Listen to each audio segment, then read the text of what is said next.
Damai adalah kondisi yang sangat langka di dunia.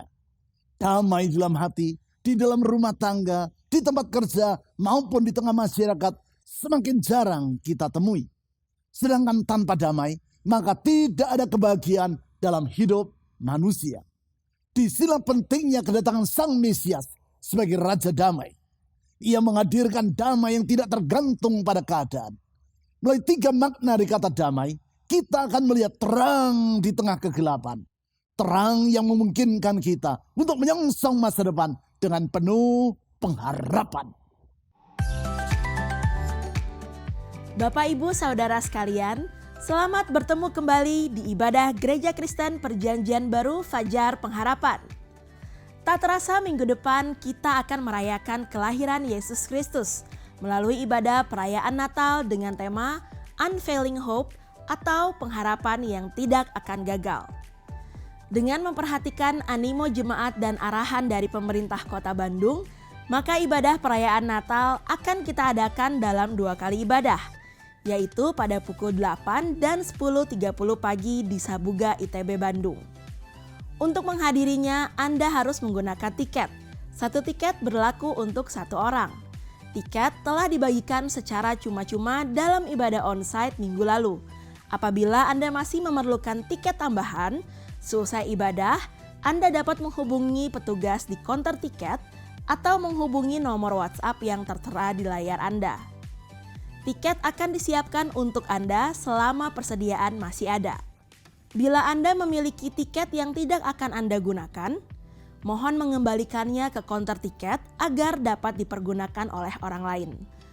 Untuk menyiapkan hati dan menyambut kasih dan janji Allah dalam Yesus Kristus tersebut, di sepanjang bulan Desember ini, yaitu mulai tanggal 1 hingga 31 Desember, kita mengadakan gerakan doa puasa berantai.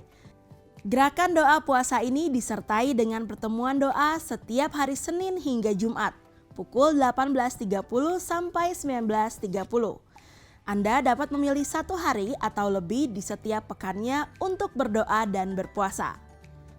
Pertemuan doa ini diadakan secara hybrid, artinya Anda dapat menghadiri pertemuan doa ini di gedung gereja kita di Pasir Koja ataupun mengikutinya secara online melalui kanal YouTube Doa Fajar Pengharapan.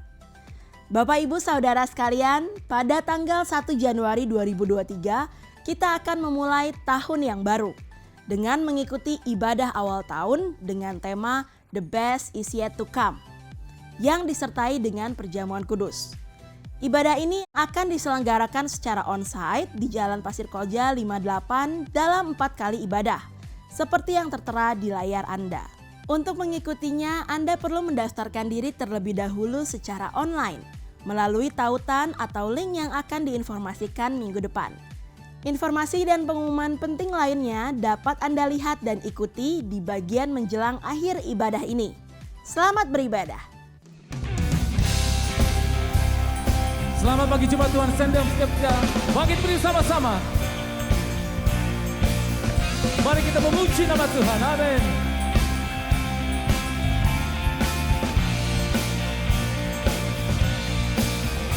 Di waktu kaum gembala menjaga dombanya, terpancar dari langit cahaya mulia.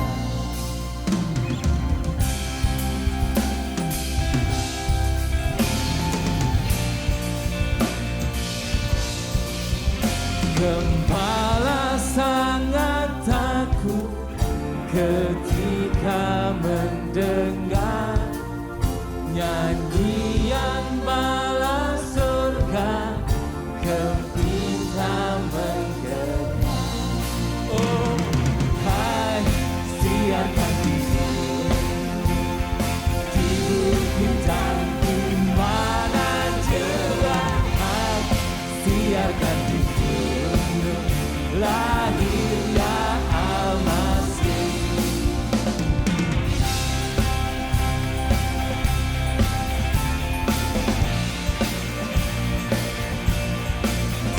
Terbaring di palungan yang hina dan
siarkan di gunung, di bukit dan di mana jua, siarkan di gunung, lahirnya Al-Masih.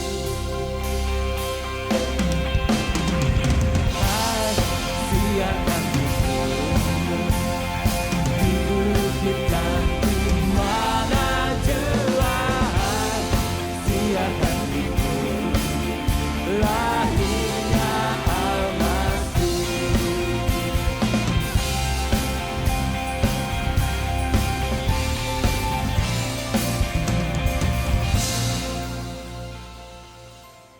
Tuhan, Engkau sungguh baik, kasih-Mu besar dalam hidup kami.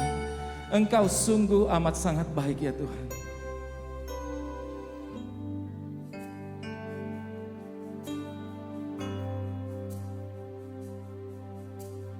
Yesus, Kau sungguh baik.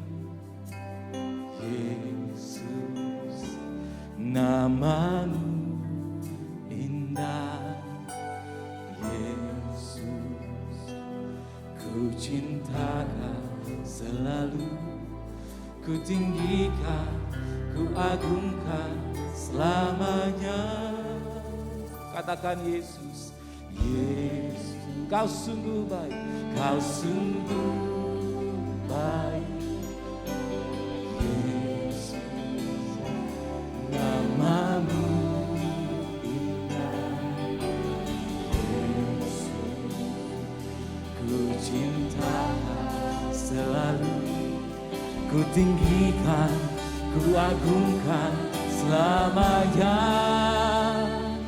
Ku mau memuji-Mu, ku selalu puji-Mu. Ku mau menyembah-Mu, ku selalu sembah-Mu. Kau yang layak terima semua pujian, kemuliaan hanya bagi Tuhan.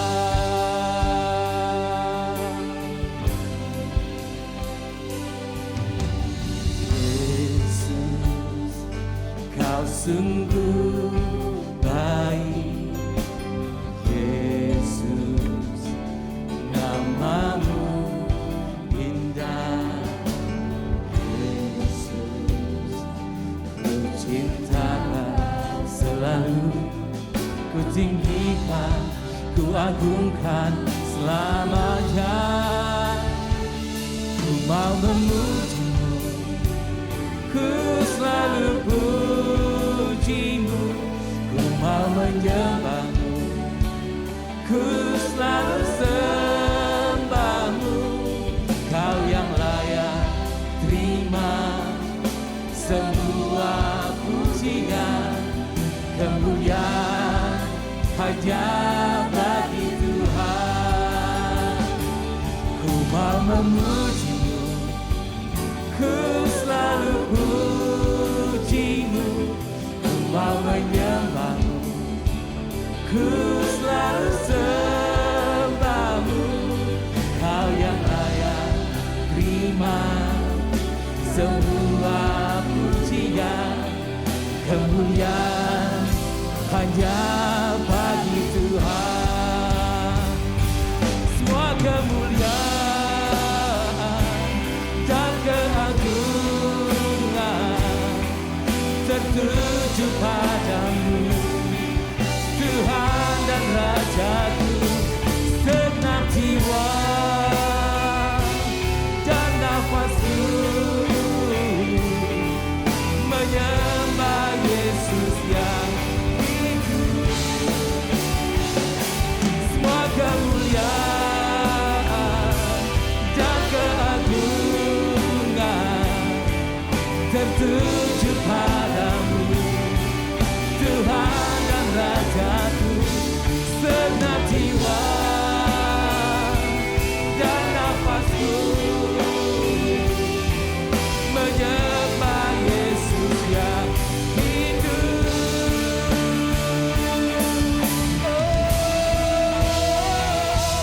Ku mau memuji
Minggu depan tanggal 25 Desember kita akan merayakan peristiwa sejarah yang sangat penting, yaitu kelahiran Yesus Kristus di dunia.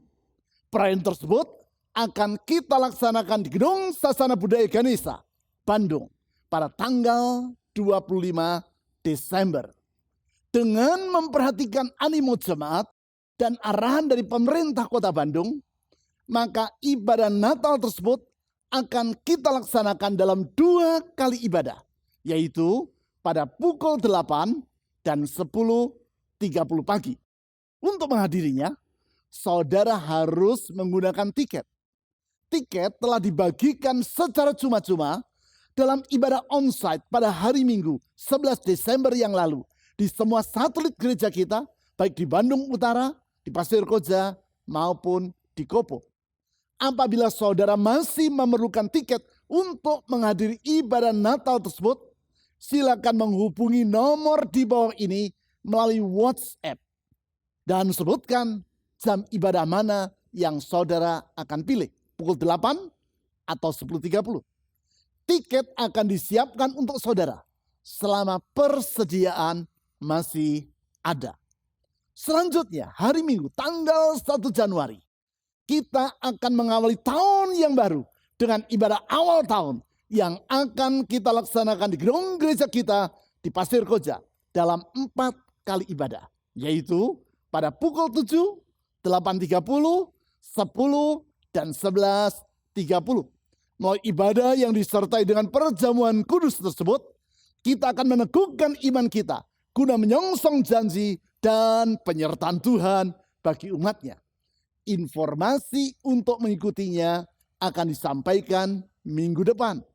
Kita yakin di dalam penyertaan Tuhan Yesus, kita akan mengalami semua kebaikannya yang telah Ia sediakan bagi umatnya. Sebentar kita akan mengikuti uraian firman Tuhan. Namun sebelum itu, mari kita berdoa, menyerahkan ibadah Natal dan ibadah awal tahun yang ada di hadapan kita ke dalam tangan Tuhan. Mari kita berdoa. Tuhan Yesus, kami akan mengakhiri tahun ini dalam ucapan syukur, pengharapan, iman yang berkemenangan. Karena Engkau hadir di dunia untuk membawa kelepasan, pembaharuan, perubahan, dan jaminan untuk masa depan. Oleh karena itu kami menyerahkan persiapan ibadah Natal tanggal 25 Desember, ibadah awal tahun tanggal 1 Januari ke dalam tangan Tuhan. Melampaui segala perkara, satu perkara yang kami mohon, kehadiran-Mu di dalam ibadah tersebut. Kehadiran-Mu yang membawa kelepasan, kesembuhan, pemulihan, dan jaminan akan hari esok. Tolong panitia yang telah bekerja keras untuk menyiapkan semua itu. Dan kiranya semua ini menyenangkan hati-Mu, berkenan di hati-Mu, dan membawa berkat bagi semua kami. Kepadamu dan di dalam nama-Mu, yaitu nama Yesus Kristus, Tuhan dan Juru Selamat yang hidup, kami telah berdoa. Amin. Sebagaimana yang saya kemukakan di dalam 2 minggu terakhir, bagi orang yang sedang berada di dalam kegelapan yang tidak ia kehendaki, tak ada yang lebih ia harapkan melebihi kehadiran dari terang yang menghapus kekelaman. Hal itulah yang dialami oleh seorang sahabat saya ketika kami berdua berada di pedalaman Sulawesi. Saat itu teman saya dan saya masih berkuliah di Fakultas Teknik Elektro ITS Surabaya. Dan kami melakukan kerja praktek selama 3 bulan di tambang nikel milik PT Inco di Sorowako, daerah pedalaman Sulawesi Selatan. Di sana kami tinggal di mes atau perumahan untuk para staf. Mes dalam bentuk kontainer-kontainer berukuran 20 feet yang ditempatkan secara berjajar. Setiap kontainer atau peti kemas itu dibagi menjadi 2 kamar. Satu kamar di ujung yang satu dan satu kamar lagi di ujung yang lain. Dengan sebuah kamar mandi di antara keduanya. Kamar mandi yang sekaligus berfungsi sebagai penghubung dari kedua kamar tadi. Setiap kamar dihuni oleh 1 orang. Malam itu, sementara saya duduk dan mengetik di dalam kamar saya, mendadak aliran listrik padam. Suatu peristiwa yang tidak pernah terjadi sebelumnya. Begitu aliran listrik padam, langsung lingkungan di mes tempat tinggal saya menjadi gelap gulita. Maklum, karena lokasi pertambangan Inco terletak di pegunungan yang terpencil. Sehingga bila listrik padam, maka keadaan menjadi sangatlah gelap. Mendadak, saya mendengar teman saya yang tinggal di kamar sebelah berteriak-teriak, "Buta, buta, buta." Saya pun bertanya kepada teman saya, apa yang terjadi? Kebetulan kedua pintu kamar mandi yang menghubungkan kamar saya dengan kamar yang bersangkutan sedang terbuka. Sehingga kami dapat berkomunikasi secara langsung. Teman saya dengan panik menjawab, "Tolong, aku menjadi buta." Saya bertanya lagi, "Buta bagaimana?" Teman saya ini menjawab, "Aku tidak dapat melihat apa-apa, semuanya gelap." Saya berkata, "Gelap? Ya memang gelap, karena aliran listrik sedang padam. Coba kamu melihat keluar jendela. Kamu dapat melihat bintang-bintang di langit atau tidak?" Saat itu, langit sedang tidak berbulan. Dan lewat jendela kamar, terlihat bintang-bintang yang menghiasi angkasa. Sesaat kemudian, saya mendengar teman saya bersorak dengan suara yang sangat lega. "Hore, aku urung menjadi buta." Belum selesai ia berteriak, aliran listrik menyala kembali. Dan saya pun pergi ke kamar teman saya untuk bertanya tentang apa yang baru saja ia alami. Ternyata tadi sebelum listrik padam, teman saya meneteskan obat ke kedua belah matanya. Seperti yang biasa dilakukan oleh kebanyakan orang. Sesudah meneteskan obat mata, ia memejamkan matanya sejenak. Di saat itulah, di luar yang ia duga, aliran listrik mendadak padam. Sehingga ketika membuka mata, ia mendapati bahwa semuanya menjadi serba gelap. Seketika itu juga pikiran pertama yang terlintas di benaknya adalah, ia telah keliru meneteskan obat. Sehingga kedua matanya menjadi buta. Itu sebabnya ia berteriak-teriak dengan panik. Wajar, siapa yang tidak akan menjadi terkejut dan panik kalau secara mendadak ia tidak dapat melihat apa-apa dan semuanya menjadi serba gelap. Namun begitu teman saya menatap keluar jendela seperti yang saya anjurkan dan dapat melihat cahaya bintang di angkasa, maka seketika itu juga rasa takut serta panik di dalam hatinya menjadi sirna. Masa depan serasa kembali kepada dirinya. Memang seperti yang telah saya utarakan di awal tadi. Bagi orang yang sedang berada di dalam kegelapan yang tidak ia kehendaki, tak ada yang lebih ia harapkan melebihi kehadiran dari terang yang menghapus kekelaman. Itulah yang dialami oleh teman saya ini. Di saat ia melihat secercah cahaya, maka rasa takut, panik, bahkan putus asa yang sempat menguasai hatinya lenyap dengan seketika. Hal yang samalah yang saya harapkan akan sore alam menjelang akhir tahun ini. Mari menatap ke arah yang benar, yaitu kepada janji Allah bagi hidup Anda. Kalau akhir-akhir ini yang saudara lihat hanyalah kegelapan di sekitar saudara, sekarang lihatlah firman Allah yang bersinar terang bagaikan bintang-bintang di angkasa. Pandanglah Kristus, sang terang yang telah dijanjikan Allah kepada umatnya. Sang terang yang 2000 tahun yang lampau sudah datang di dunia dan hadir di antara manusia. Sang terang yang menghapus kekhawatiran dan keputusasaan yang menguasai hati banyak orang Karena berita-berita tentang krisis ekonomi global yang menghiasi berbagai media sosial dan media massa akhir-akhir ini.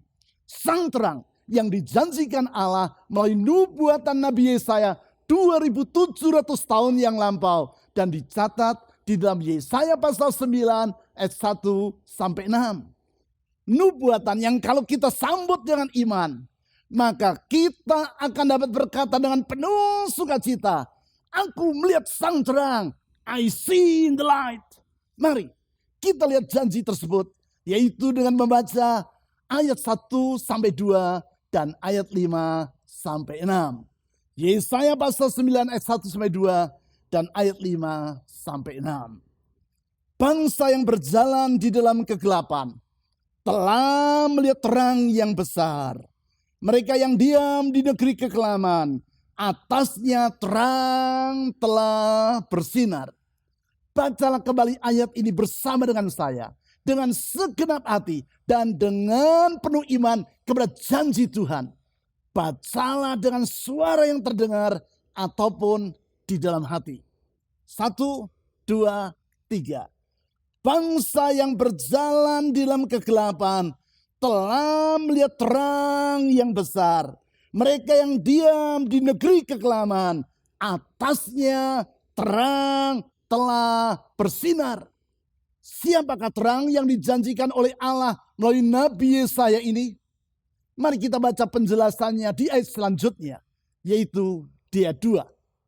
Engkau telah menimbulkan banyak sorak-sorak dan sukacita yang besar.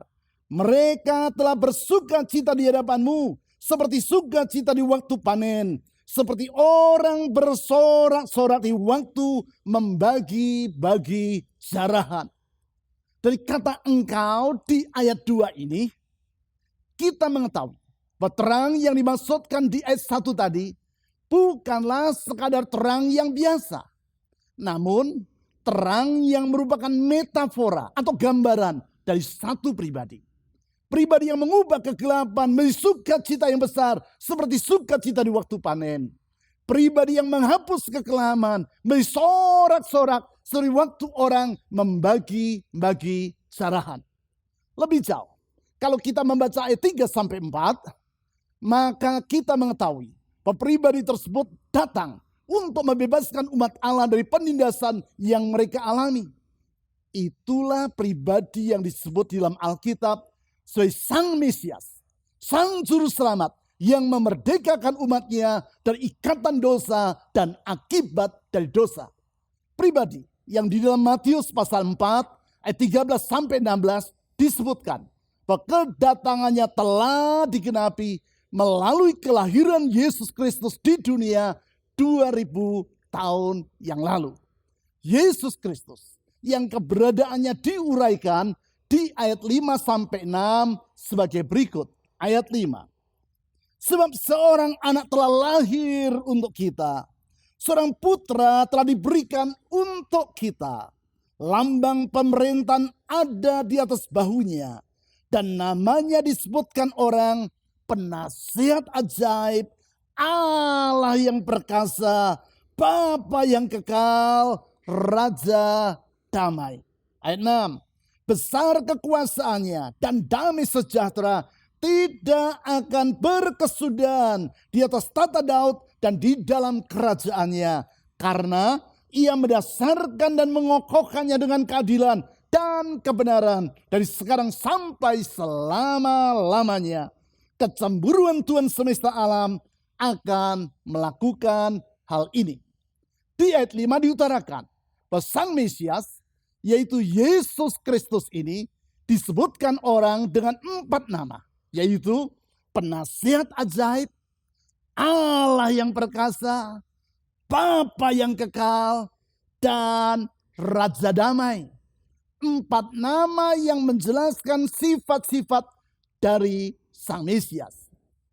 2 dari 4 sifat itu telah kita pelajari di dalam 2 minggu yang lalu secara berturut-turut. Yaitu yang pertama, bahwa dia adalah pribadi yang kasihnya tidak pernah berakhir.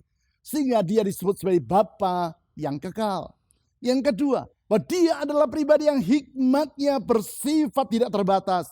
Sehingga dia disebut sebagai penasihat ajaib. Sekarang yang ketiga. Dia adalah pribadi yang membawa damai.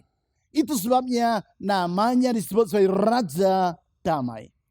Dengan menelaah makna dari kata damai dalam bahasa Ibrani, itu bahasa yang digunakan untuk menulis kitab Perjanjian Lama, termasuk kitab Yesaya, maka kita dapat melihat bahasanya penyebutan Sang Mesias sebagai Raja Damai ini menunjukkan 3 kebenaran yang penting tentang Yesus.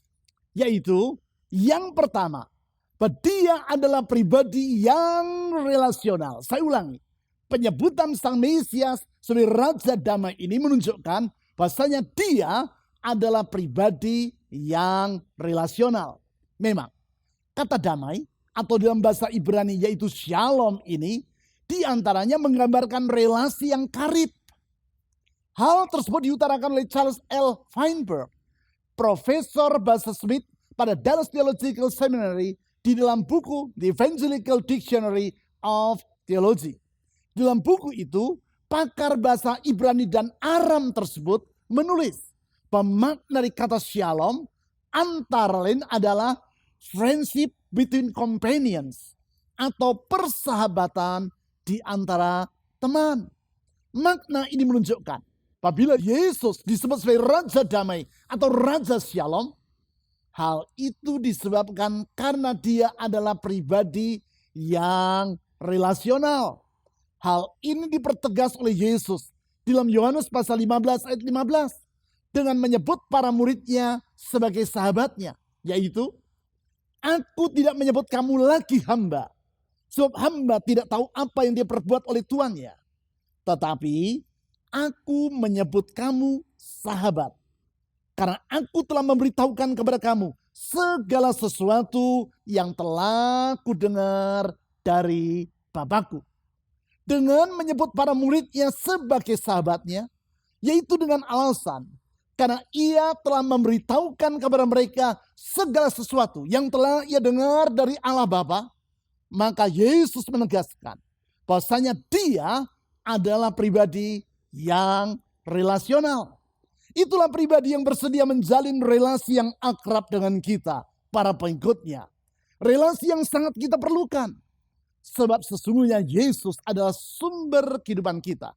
Memang, tanpa relasi dengan Kristus, sesungguhnya kehidupan kita adalah bagaikan sebuah kulkas yang tidak terhubung dengan tenaga listrik.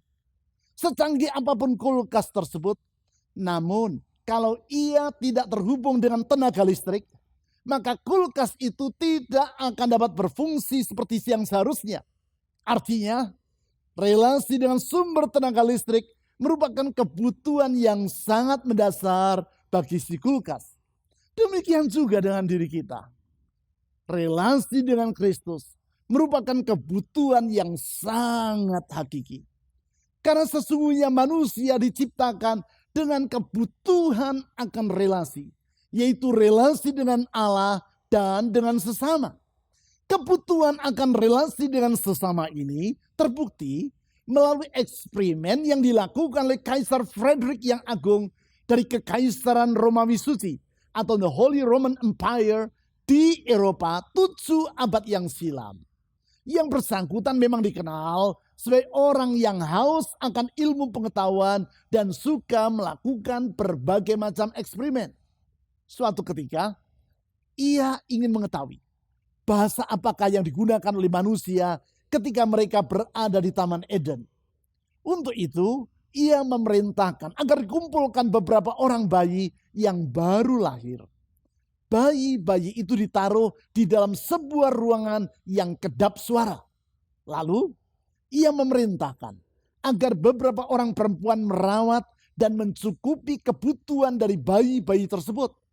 Sebelumnya, para perawat itu disumpah bahwa mereka tidak akan berkomunikasi dengan bayi-bayi tadi, baik secara lisan maupun dengan cara yang lain. Tujuan dari sang kaisar adalah untuk mengetahui nanti di saat bayi-bayi tersebut sudah mulai dapat berbicara, bahasa apakah yang akan mereka gunakan. Bahasa Ibrani, Yunani, Latin, atau bahasa yang lain. Dari situ sang kaisar akan mengetahui bahasa apakah yang digunakan oleh manusia ketika mereka berada di dalam kandungan ibu mereka. Sehingga sang kaisar juga akan mengetahui bahasa apakah yang digunakan oleh manusia ketika mereka diciptakan oleh Allah di masa lalu. Beberapa bulan kemudian didapati bahwa walaupun semua keperluan makan dan minum dari bara bayi itu dicukupi, namun ternyata mereka satu persatu meninggal dunia. Tidak seorang pun di antara bayi-bayi itu yang mampu bertahan hidup. Nampaknya karena bayi-bayi ini tidak pernah diajak berkomunikasi oleh para perawatnya, baik secara lisan maupun dengan sentuhan, maka daya tahan tubuh bayi-bayi itu terhadap penyakit sangatlah lemah. Akibatnya mereka mudah jatuh sakit dan meninggal dunia sebelum bertumbuh dewasa. Eksperimen ini menunjukkan bahwasanya manusia memerlukan relasi, termasuk relasi dengan sesama manusia.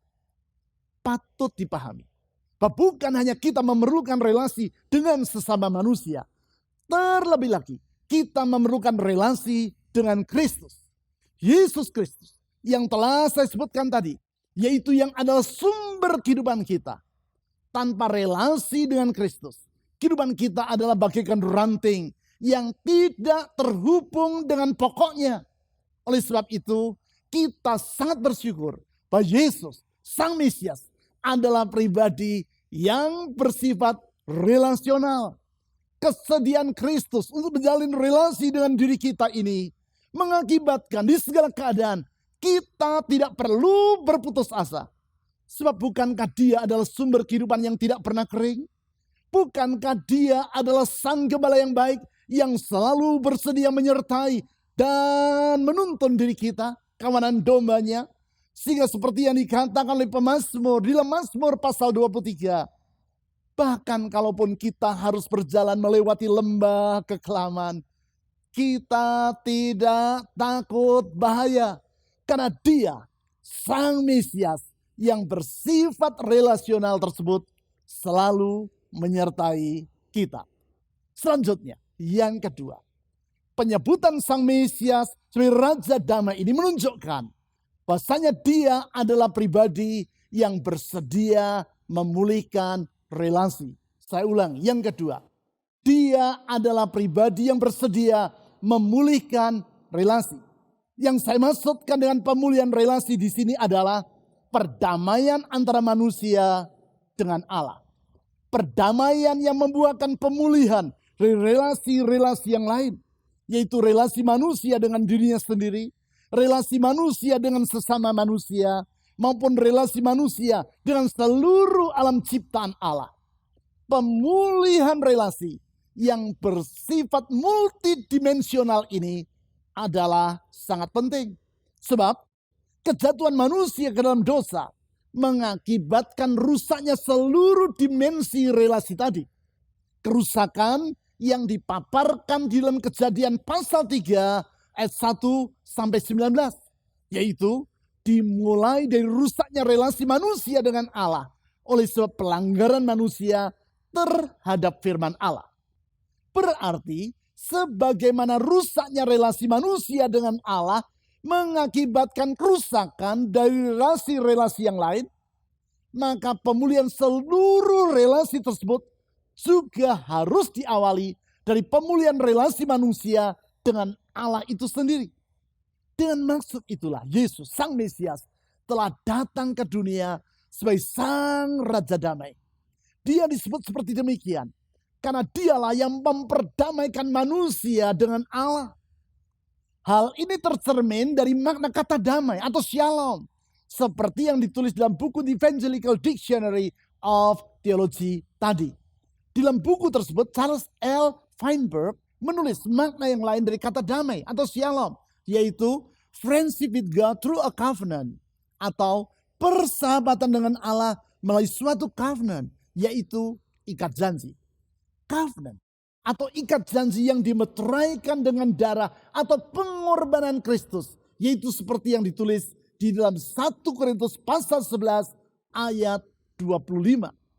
Perdamaian melalui suatu covenant atau ikat janji ini disaksikan oleh Don Richardson, seorang misionari dari Kanada yang melayani di antara suku Sawi di Papua pada tahun 1960-an.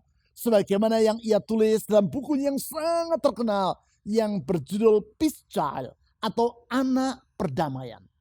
Dalam buku itu Don Richardson bercerita bahwa suku Sawi adalah suku yang bersikap tertutup terhadap berita Injil dan mereka suka berperang dengan suku-suku lainnya. Suatu pagi, Richardson melihat orang-orang Sawi melakukan upacara di depan rumah-rumah mereka dengan memegang berbagai macam senjata perang seperti tombak, busur, dan anak panah. Ia juga melihat orang-orang dari suku Hainam yang adalah musuh bebuyutan dari suku Sawi juga melakukan upacara yang sama. Di antara kedua suku tersebut terbentang tanah lapang yang cukup luas dan yang memisahkan mereka. Don Richardson menduga bahwa perang akan kembali pecah di antara kedua suku tersebut. Namun tidak seperti yang ia duga. Mendadak Richardson melihat seorang laki-laki di suku Sawi dengan wajah yang penuh duka menatang anaknya yang masih bayi dan mengangkatnya tinggi-tinggi dengan kedua tangannya. Sementara istrinya menjerit dan menangis memohon agar anak tersebut dikembalikan. Tanpa mempedulikan tangisan istrinya, laki-laki tersebut berlari menuju ke kerumunan suku Hainam dan menyerahkan bayi yang di tangannya kepada suku tersebut. Tidak lama kemudian, hal yang sama juga terjadi di antara suku Hainam. Seorang laki-laki suku Hainam dengan wajah yang berduka berlari menyerahkan anaknya yang masih bayi kepada suku Sawi. Kedua laki-laki dari suku yang bermusuhan tersebut mempertukarkan anak mereka. Sesudah itu, kedua suku tadi berkumpul di tanah lapang, lalu menari dengan gembira tanpa rasa permusuhan lagi. Seorang dari suku Sawi menjelaskan kepada Don Richardson tentang apa yang baru terjadi di saat itu. Kedua suku tersebut sedang mengikat suatu covenant atau ikat janji dengan menyerahkan anak mereka masing-masing. Anak yang disebut sebagai anak perdamaian. Sebab dengan demikian, kedua suku itu tidak lagi berperang satu sama lain, tetapi mereka berdamai atau berrekonsiliasi. Melalui peristiwa tersebut, Don Richardson melihat pintu bagi pemberitaan Injil terbuka lebar di hadapannya. Karena itu, kepada orang-orang Sawi ia menjelaskan bahwasanya Yesus adalah sama seperti anak perdamaian yang memulihkan relasi di antara dua suku yang bermusuhan. Di dalam hal ini, Yesus, sang anak perdamaian, memulihkan relasi antara manusia dengan Allah. Gambaran tersebut membuat orang-orang Sawi memahami makna dan tujuan dari kedatangan Yesus ke dunia. Dan mereka semua menyerahkan diri untuk menjadi pengikut Kristus. Memang, itulah tujuan dari kedatangan Yesus di dunia. Yaitu untuk memulihkan relasi kita dengan Allah melalui suatu covenant atau ikat janji yang dimeteraikan dengan pengorbanannya di kayu salib. Pemulihan relasi yang mengakibatkan seluruh relasi yang lain yang telah rusak. Yaitu relasi manusia dengan dirinya sendiri, dengan sesamanya manusia, maupun dengan seluruh alam ciptaan Allah juga ikut dipulihkan. Oleh sebab itu, Yesus layak untuk disebut sebagai Raja Damai. Selanjutnya, yang ketiga, penyebutan Sang Mesias sebagai Raja Damai ini menunjukkan bahwasanya dia adalah pribadi yang menghadirkan kebahagiaan yang sejati. Saya ulangi, yang ketiga, dia adalah pribadi yang menghadirkan kebahagiaan yang sejati. Kebahagiaan ditergambarkan dalam kata damai atau kata shalom tersebut. Karena sebagaimana yang diutarakan dalam buku The Evangelical Dictionary of Theology, makna yang lain lagi dari kata shalom adalah contentment, welfare, and happiness. Atau kepuasan, kesejahteraan, dan kebahagiaan. Semua itu kita peroleh di dalam Yesus, Sang Raja Damai. Tidaklah mengherankan bila dalam Lukas pasal 2 ayat 14 ditulis, pada hari kelahiran dari Yesus Sang Mesias, maka sejumlah besar malaikat surga memuji Allah di langit padang Efrata dengan berkata, kemuliaan bagi Allah di tempat yang maha tinggi dan damai sejahtera di bumi di antara manusia yang berkenan kepadanya. Itulah Yesus. Memang kehadiran Yesus sebagai Sang Raja Damai dalam kehidupan kita adalah untuk menghadirkan damai sejahtera atau shalom atau kebahagiaan yang sejati bagi hidup manusia. Itulah damai atau kebahagiaan yang tidak tergantung pada keadaan, unconditional peace, seperti yang diceritakan oleh Theodore Seuss Geisel, seorang penulis buku cerita anak-anak di Amerika Serikat yang juga dikenal dengan nama Dr. Seuss dalam bukunya yang berjudul How the Green Stole Christmas. Dalam buku cerita yang sangat terkenal dan yang telah berkali-kali diangkat ke layar lebar tersebut, Dr. Seuss menulis tentang seorang makhluk yang diberinya nama Grinch. Makhluk yang tubuhnya berwarna hijau dan berbulu ini sangat tidak menyukai perayaan Natal yang diselenggarakan oleh penduduk kota Whoville, sebuah kota kecil yang terletak tidak jauh dari tempat tinggalnya. Grinch khususnya membenci lagu-lagu Natal yang dinyanyikan dalam perayaan tersebut. Alasan dari kebenciannya ini adalah karena ia memiliki hati yang berukuran 2 nomor lebih kecil dari yang seharusnya. Dalam rasa benci tersebut, Grinch bermaksud menggagalkan perayaan Natal dari penduduk kota Whoville. Untuk maksud itu, ia mencuri seluruh hadiah dan hidangan Natal yang disiapkan oleh penduduk kota Whoville. Keesokan paginya, ketika hari Natal tiba, Grinch merasa terkejut. Sebab ia mendengar penduduk kota Whoville, walaupun telah kehilangan semua yang mereka miliki, tetap saja dapat menyanyi dan merayakan Natal dengan penuh sukacita. Alhasil, sekarang Grinch menyadari bahwasanya Natal memiliki makna yang lebih dalam daripada yang ia duga sebelumnya.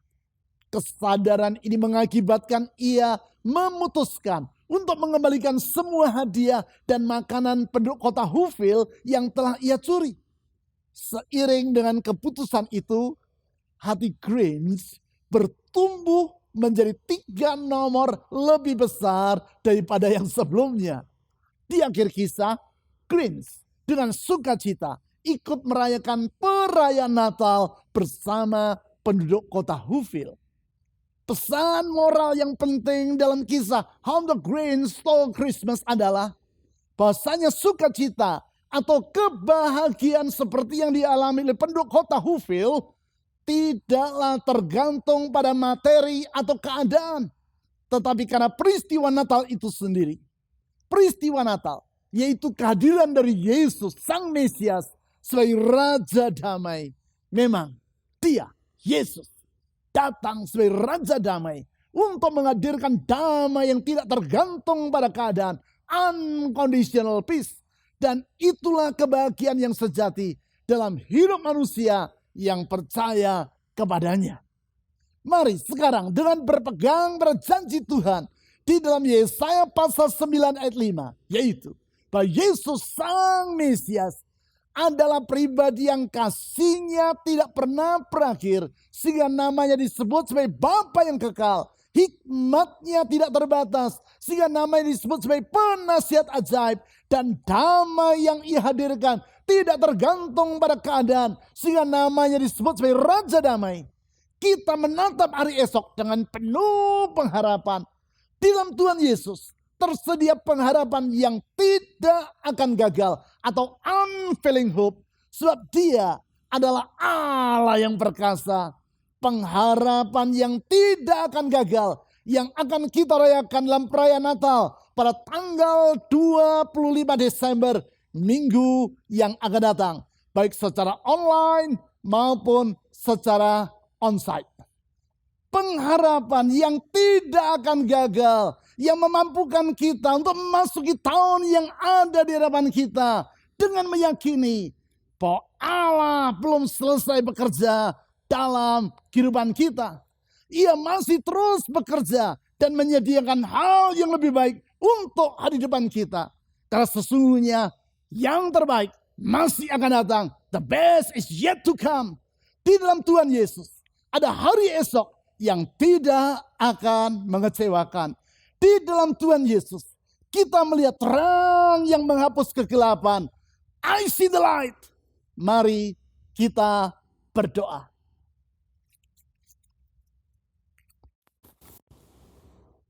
Tuhan Yesus, di dalam terang-Mu kami melihat terang.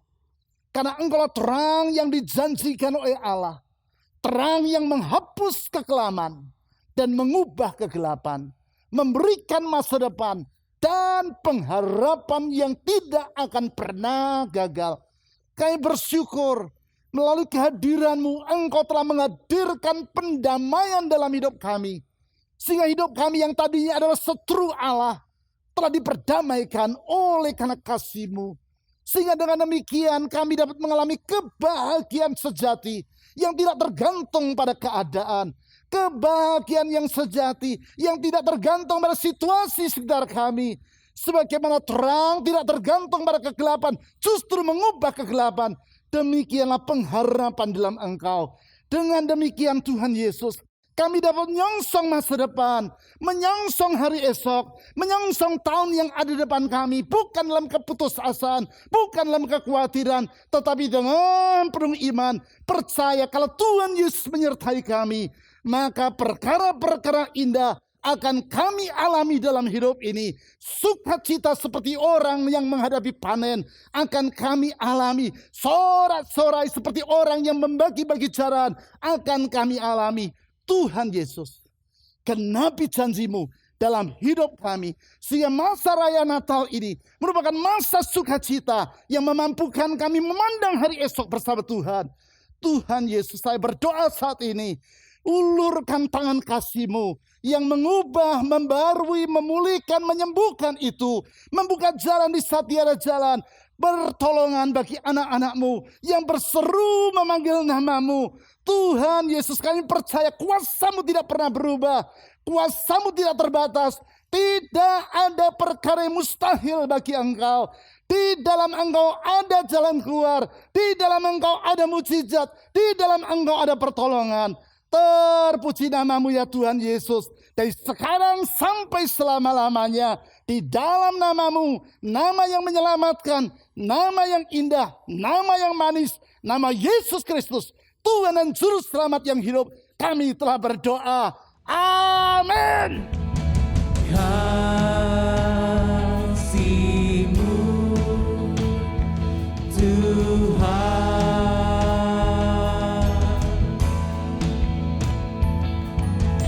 bangsa-Mu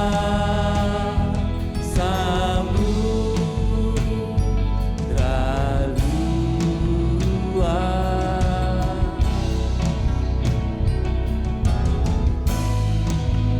mengalir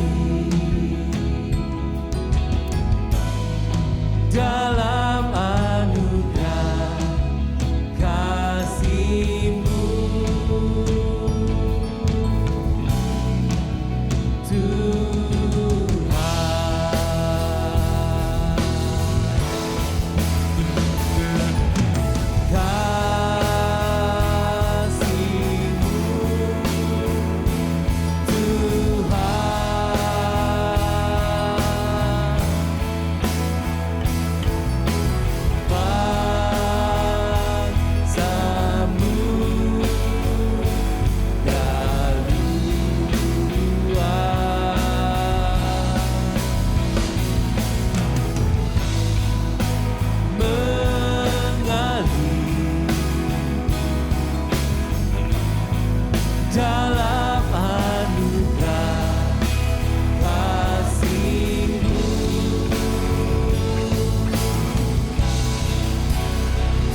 Berikut adalah beberapa informasi dan kegiatan gereja kita yang dapat Anda ikuti.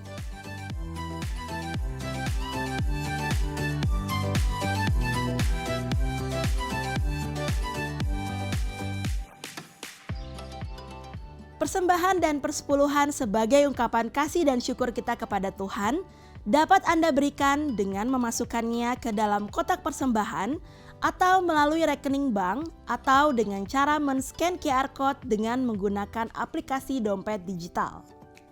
Ibadah online GKPB Fajar Pengharapan dapat Anda ikuti setiap saat mulai hari Sabtu pukul 5 sore melalui YouTube, website, dan aplikasi yang tertera di layar. Berbagai informasi penting lainnya dari gereja kita dapat Anda ikuti melalui website www.fajarpengharapan.net atau melalui aplikasi GKPB Fajar Pengharapan serta Instagram GKPB Fajar Pengharapan. Bapak Ibu Saudara sekalian, tetap patuhi protokol kesehatan, sehat selalu dan sampai jumpa minggu depan.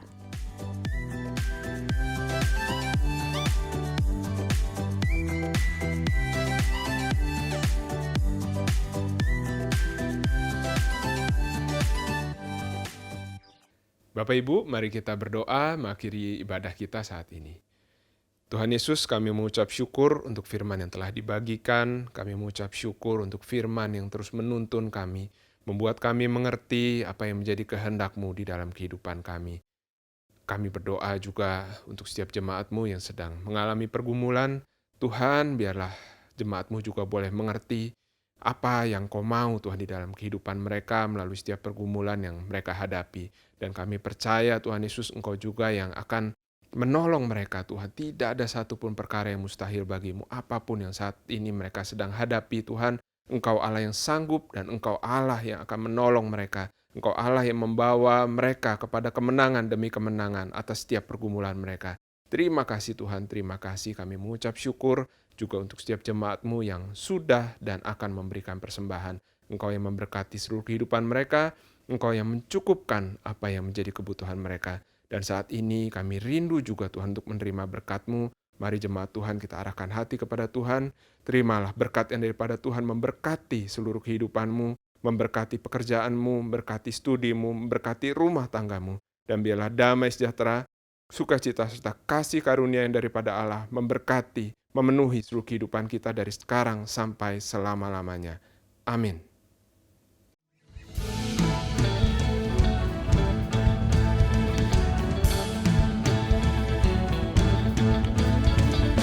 Sebelum dunia ini ada, kuasa-Mu telah terbentang.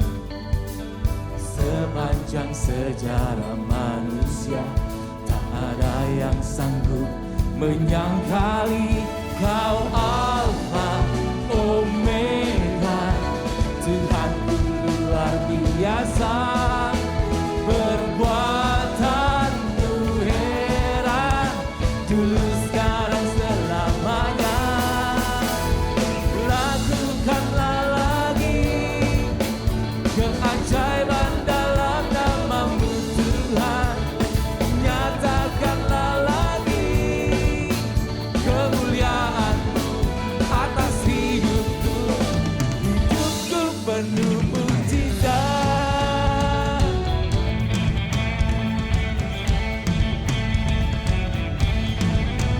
Kau Alfa Omega, Tuhanku luar biasa. Perbuatan-Mu heran, dulu sekarang selamanya. Kau Alfa Omega, Tuhanku luar biasa. Perbuatan-Mu heran, dulu sekarang selamanya.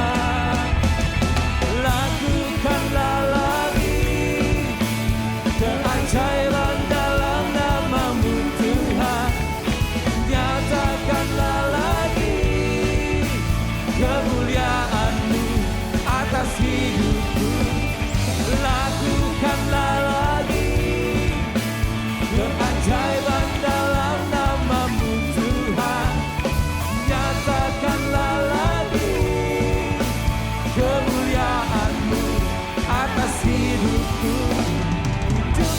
penuh mukjizat.